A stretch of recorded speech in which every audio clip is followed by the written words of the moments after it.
नमस्ते दोस्तों, विज्ञान भैरव तंत्र की इस यात्रा में आपका स्वागत है। आज हम बढ़ेंगे 62वें सूत्र की ओर।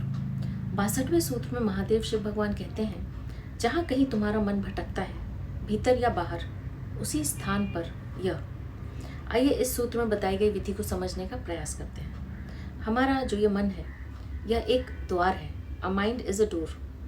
यही मन जहाँ कहीं भी भटकता है, जो कुछ भी सोचता है, मनन करता है, सपने देखता है, यही मन और यही क्षण द्वार है। यह विधि एक क्रांतिकारी विधि है। हम कभी नहीं सोचते कि हमारा साधारण सा मन कोई द्वार हो सकता है।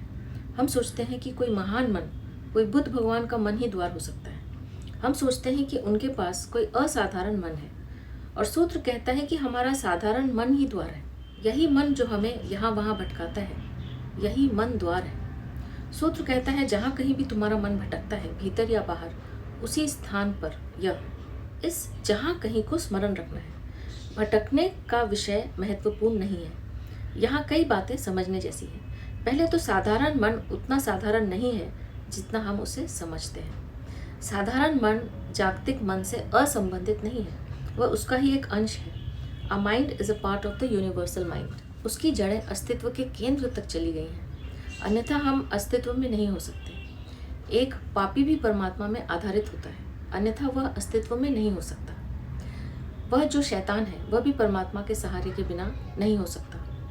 अस्तित्व है इसलिए संभव है, परमात्मा में प्रतिष्ठित है। हमारा मन स्वप्न देखता है, कल्पना करता है, भटकता है, तनावग्रस्त है, संताप में है। वह जैसी भी गति करता है, जहाँ भी जाता है, वह हमेशा समग्र से जुड़ा रहता है, अन्यथा उसका कहीं भी जाना संभव नहीं है। हम अस्तित्व से कभी भाग नहीं सकते। इसी क्षण हमारी जड़ें अस्तित्व में गड़ी हैं।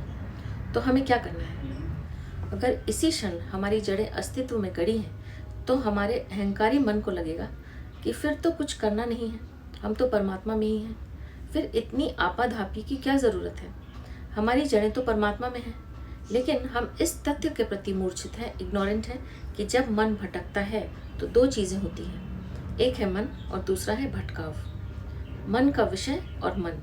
आकाश में तैरते बादल और आकाश, वह दो चीज़ें हैं, बादल और आकाश। कभी ऐसा भी हो सकता है कि बादल इतने हो जाते हैं कि आकाश छिप जाता है, हमें दिखाई नहीं देता। जब आकाश हमें दिखाई नहीं देता तो इसका मतलब यह नहीं है कि वह विलीन हो गया। आकाश विलीन नहीं होता और हो भी नहीं सकता है, वह हमेशा है, अप्रकट या प्रकट, दृश्य या अदृश्य। अगर हम बादलों पर ध्यान देते हैं तो आकाश को भूल जाते हैं, अगर हम आकाश पर ध्यान देते हैं तो बादल विलीन हो जाते हैं। बादल आते हैं और जाते हैं, हमें बादलों की बहुत चिंता लेने की ज़रूरत नहीं है।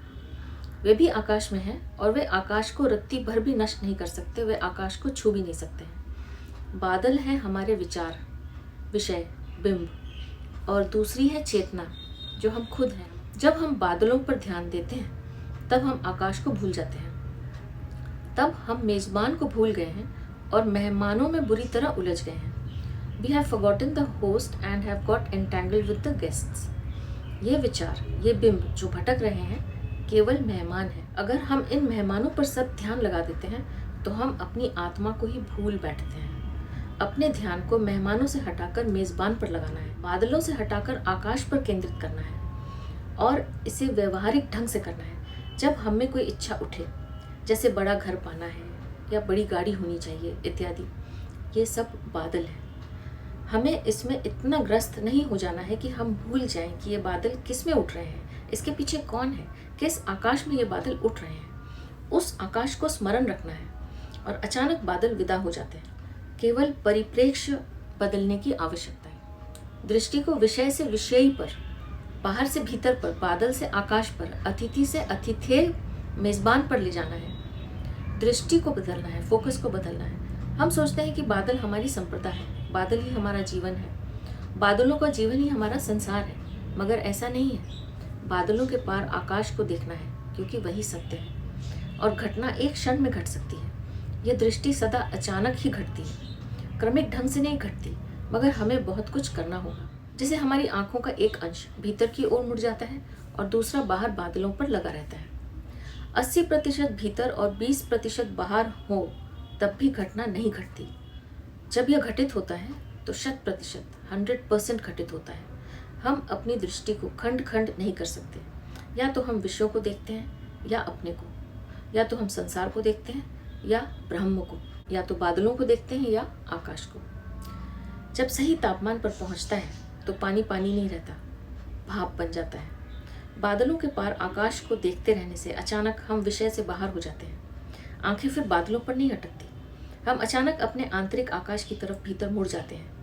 आंतरिक आकाश के दर्शन हो गए तो फिर हम वापस संसार में आ सकते हैं और फिर अपनी मर्जी से अपनी दृष्टि बदल सकते हैं। अब हम मालिक हैं, मन के गुलाम नहीं। सच तो यह है कि हम तभी मालिक होते हैं जब हम स्वेच्छा से अपनी दृष्टि बदल सकते हैं। हम तब स्वेच्छा से गति कर सकते हैं। हमने जान लिया है कि दृष्टि को अंतर्मुखी कैसे किया जाता है।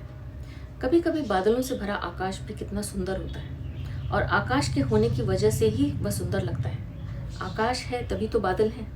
लेकिन संसार की चीज़ों को अपना मालिक नहीं बनने देना है। खुद का मालिक बनकर संसार में जीना सबसे सुंदर अनुभव होता है। तो यह था 62वां सूत्र। आप भी इस सूत्र में बताई गई विधि का प्रयोग अवश्य कीजिए और देखिए कि आपको कैसा अनुभव होता है।